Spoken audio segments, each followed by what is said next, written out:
Good morning. It is December 23rd, Monday morning, almost 11 a.m. on the East Coast. And this is Robert Sin at CEO Technician on X. This is Goldfinger Capital on YouTube. You can also find me on CEO.ca as Goldfinger and on Substack, as you can see, Goldfinger Capital. Today, I want to do a video about discovery. Discovery is what it's all about. So, a few weeks ago, I wrote this post on my Substack, The Secrets to a 1 in 1,000 Windfall Outcome in Junior Mining. The purpose of the junior mining sector is to make new discoveries and create wealth for all stakeholders where it did not exist before. So in this post, I sort of delve into the Great Bear story, what made it great, what made it such an incredible outcome for shareholders, some of the things we can learn from it, and also go through, well, what's the purpose of exploration, right? Like, why does the junior mining sector even exist at all? Right? And I think we need to, remind ourselves of what the point of all this is. And also, as an investor, as a speculator in the junior mining sector, what are we looking for in those 10x outcomes, those 20x outcomes, those really special stories, those investments that generate the big returns that make it worthwhile to speculate in this sector. So what do they look like? What are the key characteristics of them? And I focus on Great Bear just because it is such an extraordinary outcome. For some of the early shareholders in Great Bear, it was a 100x, 25-cent financing round, even just before the hinge zone discovery, which is here, the 16.35 meters of 27 grams per ton gold at the hinge zone at Dixie. Right before that was announced, the stock was 58 cents a share, right?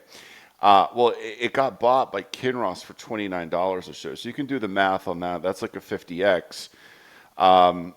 And that's 3.5 years. So 50x in 3.5 years. That is the kind of investment that everybody wants, whether they're in crypto, whether they're in tech, whether they're in oil and gas, whatever it is, junior mining. Like, you want that 50x return, right? That's what everybody yearns for, because that's the game changer. You can turn 10,000 into 500,000. You can turn 25,000 into 1.25 million. You can turn 100,000 into 5 million, right? Just change everything up in terms of your financial position, right? And in junior mining, sometimes when you participate in a financing, you get warrants, right? So that can juice the returns even more. So what made Dixie so special, right?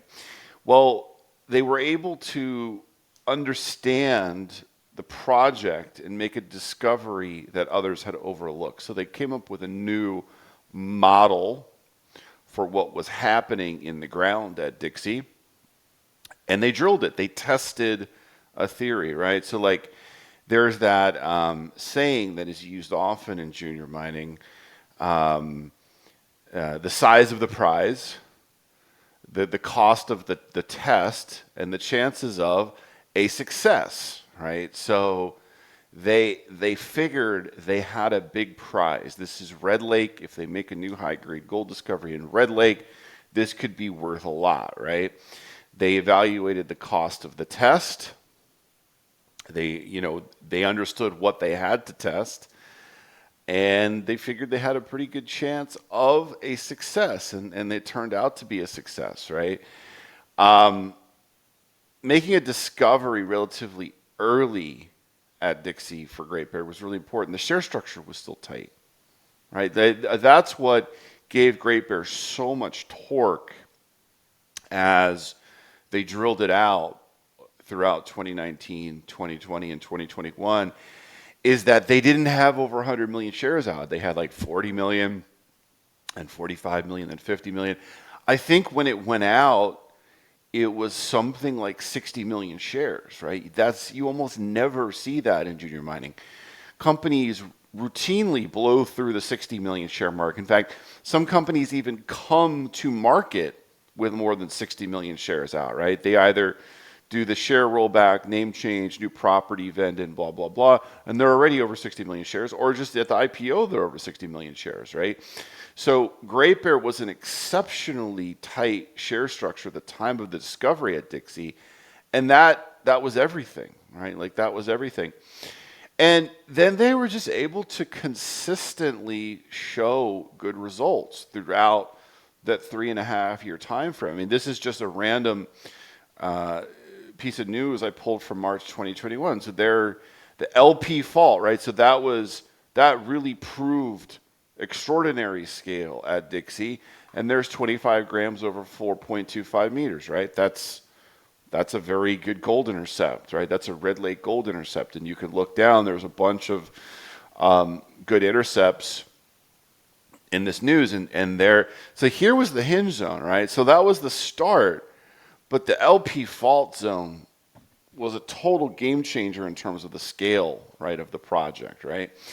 And I just came up with this, like, what does an exceptional drill result look like? Like, what does a new discovery, look like? So obviously, with Great Bear, we can see this 16 meters of 27 grams per ton gold. That is a really good gold intercept. 7 meters of 44.5 grams per ton gold. That's a really good gold intercept, right? You can just, when it's you're getting up to the ounce per ton gold over substantial meters, right? That is impressive. But also the context of the drill results is really important, right? I'm not going to delve into that because that's just too time consuming for this video. But the context was, okay, this is Red Lake. So we know this is a great gold mining district, camp, call it what you will, but it's an area where gold mines exist and operate and have been very profitable in the past, right? So that was important. Also, this was a new interpretation of a known project, and those holes were new discoveries, okay? They were absolutely new discoveries. It wasn't a retread, something that had been discovered 50 years ago that was retread and they just drilled it 10 meters away. No, this was a new discovery.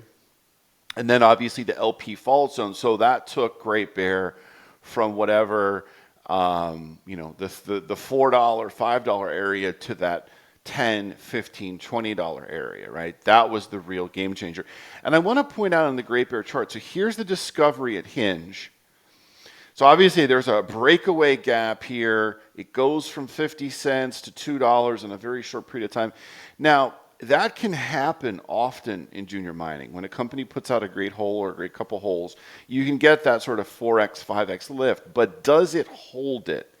Does the stock hold the lift for more than a couple days? That's it. So that's the market giving you information.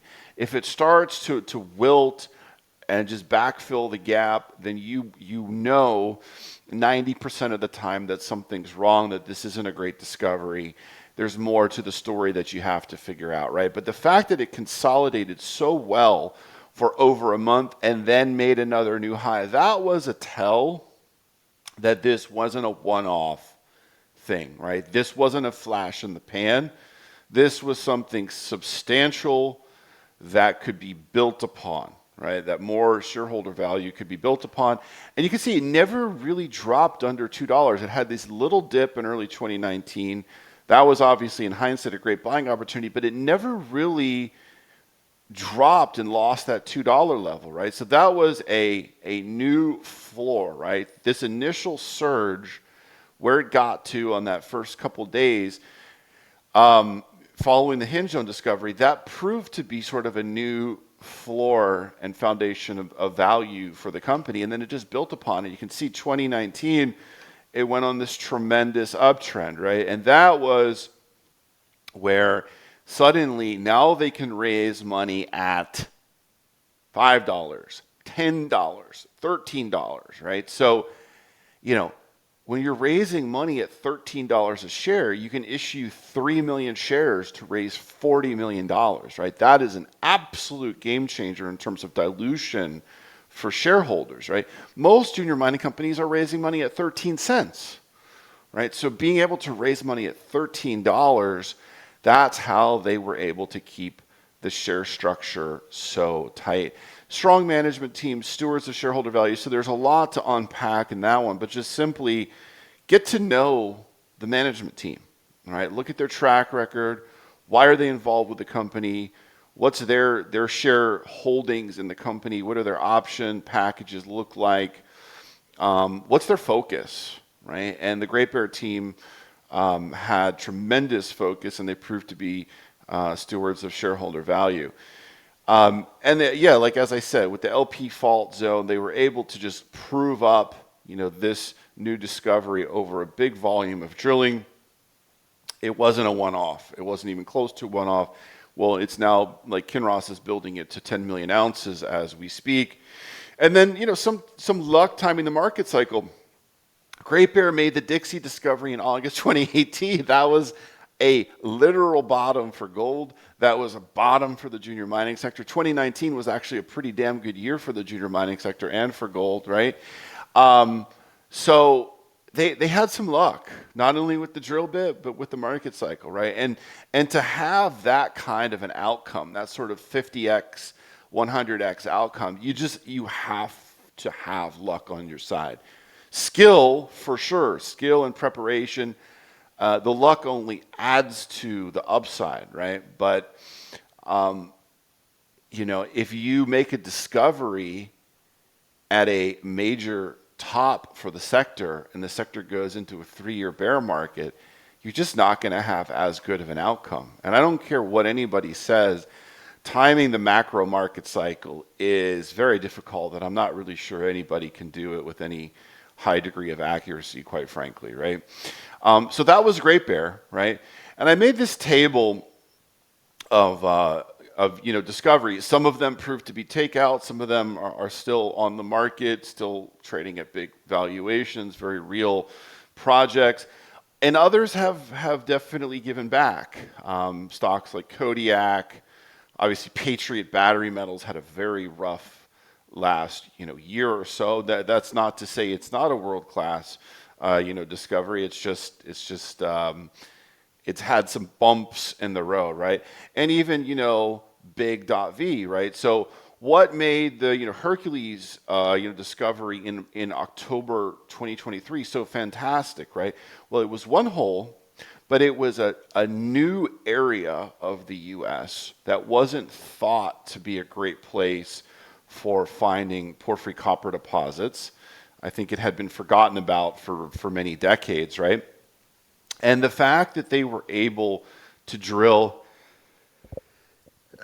excuse me, such high-grade copper in this new discovery, the first deep hole into the new discovery was a real shock to the market, right? So 185 meters of 0.84%, but with that enrichment blanket of 45 meters of almost 2% copper, right? That really got people's attention because you just don't see that many projects with 2% copper grades, especially in a porphyry system. Porphyries are normally thought to be pretty low grade, 0.2%, 0.25%, 0.3%. You don't often get 0.8, 1%, 2% copper grades in porphyry systems. So with Hercules, they got a lot of attention for that hole, and now they're following up on it.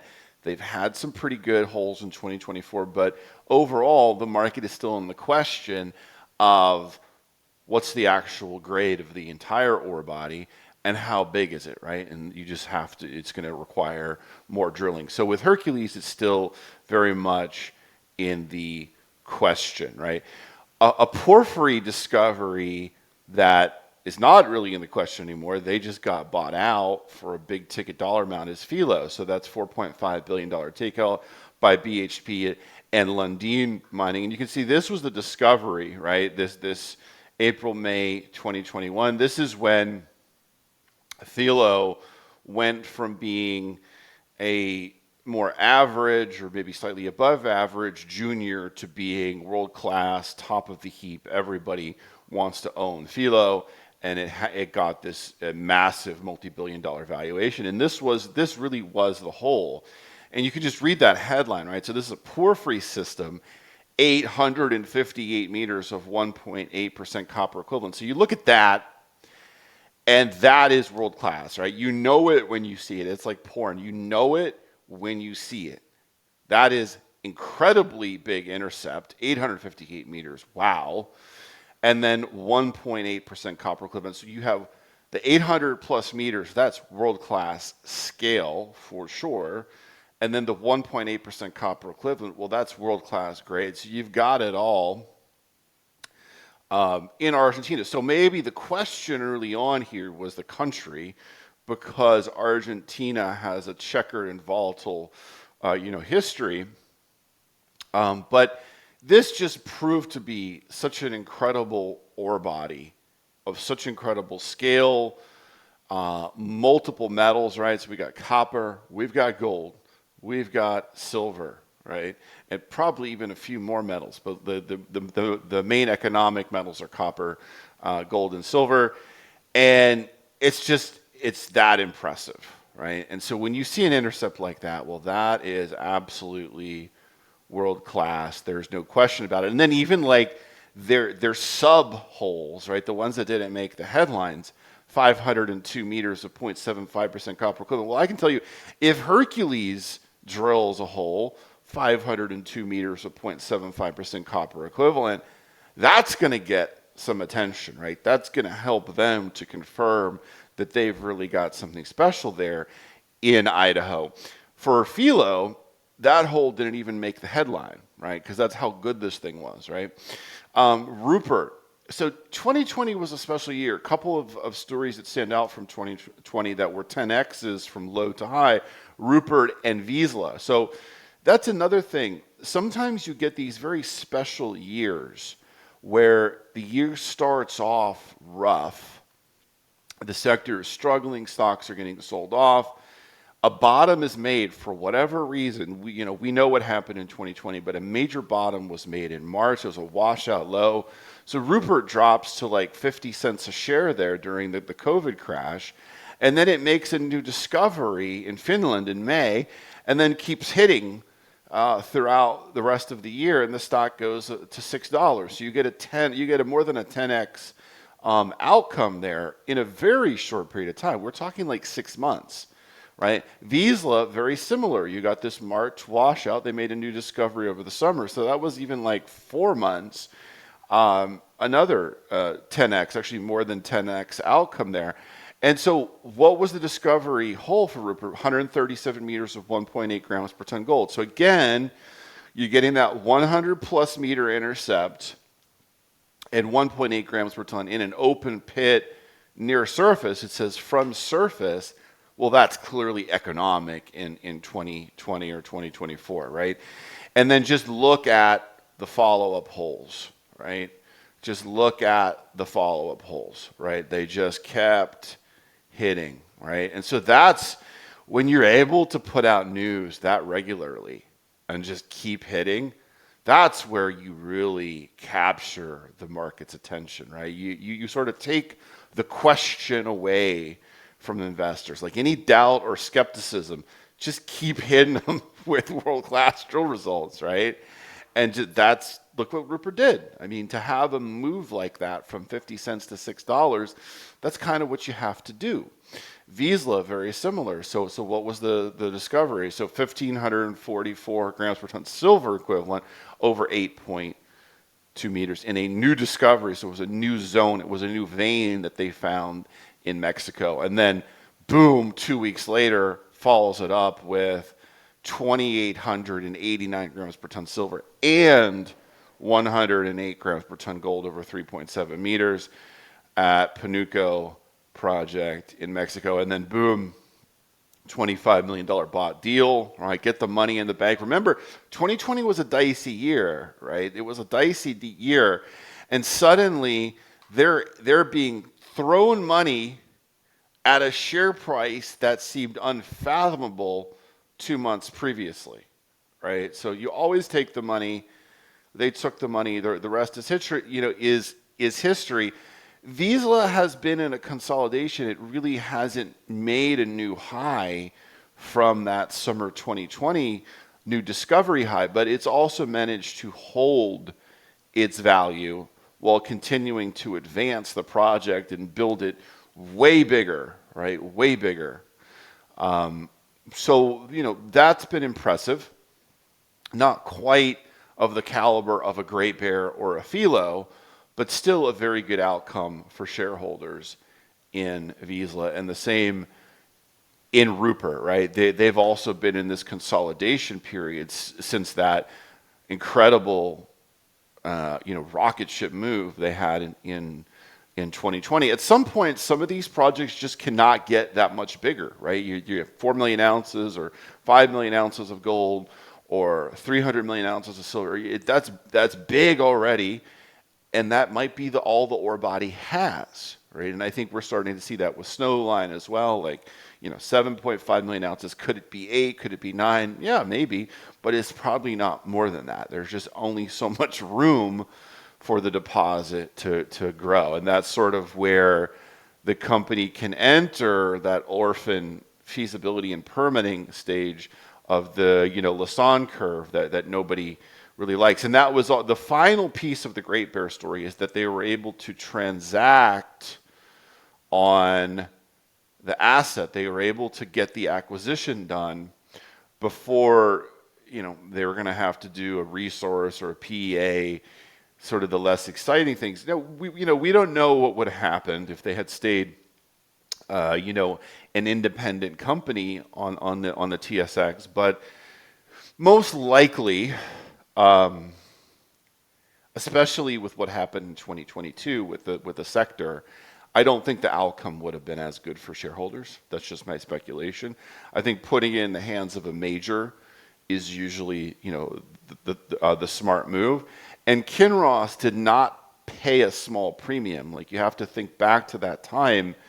Great Bear had never really traded above $20 a share, and suddenly they got a $29 offer, right? I know the stock had a run in the days prior to the announcement, but it had never really traded for any period of time above $20 a share, and suddenly they're getting a $29 offer. So when you're talking about a 50% or more premium, it's really hard for a junior to turn that down at an all-time high share price, quite frankly, right? So, again, the key characteristics of 10x or better shareholder outcomes are great drill results, world-class new discoveries, tight share structure that generates torque for shareholders. That's really key, that share structure. And then the management team. Are they going to maximize shareholder value? Is their objective to maximize shareholder value, or is there some other objective going on that maybe you can't see as easily? And then the follow-up drilling, right? Like, the volume of drilling, like, what is the evidence from the accumulation of the results? Like, look at it as not just one hole, like bad hole, good hole. One hole is not enough. Look at the accumulation of the drilling. I'm talking 20, 30, 40, 50 holes. What is the picture from all the drilling telling you, right? Does this have scale? Does it have room to grow? Does it have grade? Are there some higher grade areas that can prove up the economics of this, pay back, the initial capex faster, right? And then, you really can't overstate some luck with timing the market cycle. I mean, just look at those outcomes from 2020. If we ever see a setup like that again, where the sector is just oversold and heavily hated, valuations are super low like they were in March of 2020, but companies are drilling exciting projects that have decent potential for a new discovery, well, that's usually a good time to speculate a bit, right? To take some shots on goal and see if you get some in the back of the net, right? And the market gives clues about the quality of these holes, the quality of the drilling. Is it a real, discovery? Is it going to be economic? there's clues in how the market trades, and also the management can give you clues by what are they doing following the drilling. Are they expanding the drill program, right? Are they marketing more aggressively? What's the tone of their marketing, right? There's little clues that you can pick up on. Are they selling stock, right? Sometimes that could be a pretty big clue. So anyway, please check out my Substack. I go through Great Bear and then talk a little bit about Founders and some other companies where the jury is still out. I think Founders is probably the best potential Great Bear type of outcome in the market today, but still very much in question if it's going to be able to transact at $29 a share. Yeah, that was a very special outcome for Great Bear. Thanks a lot for your attention. And again, if you like this video, if you enjoy my content, please hit the like button and subscribe to my YouTube channel. Have a powerful trading week and a Merry Christmas.